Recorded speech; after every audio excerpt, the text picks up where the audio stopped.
I'll just go really, really quick. It'll take me a minute.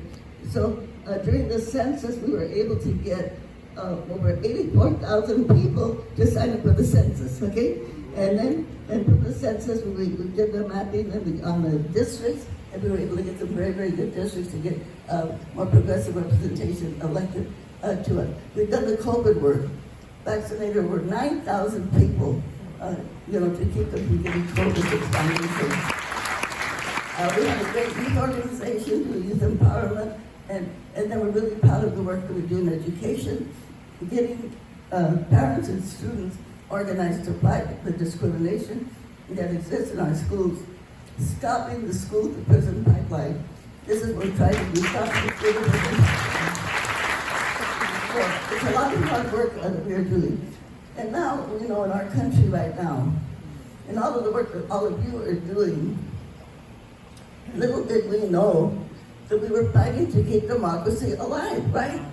That is basically the work that we have been doing, because we know that, unfortunately, in the United States, we do have fascism is alive and well in the United States of America.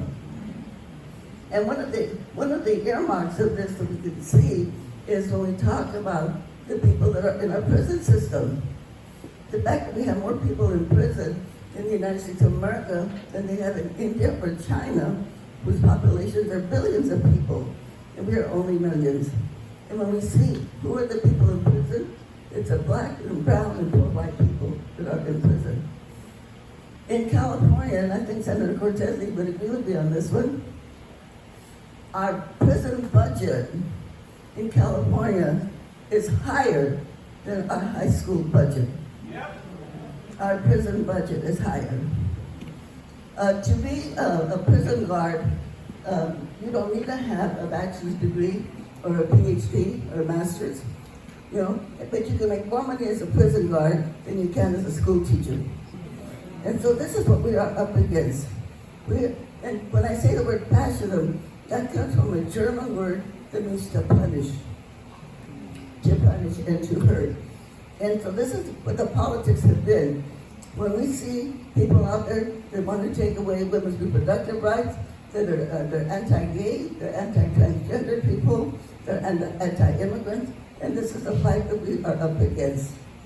And we can celebrate how far we have come from the movements of the 60s and the 70s, and we can say, well, it's good that they're talking about racism now, because before we knew it was there, but nobody talked about it.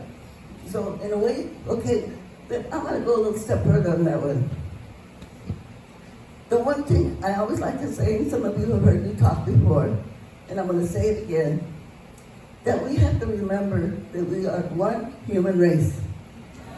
We are one human race. And so I like to say to people, turn to the person next to you. This is anti-COVID. Turn to the person next to you. Get their hand, hold their hand. Turn to them and say, hello, relative.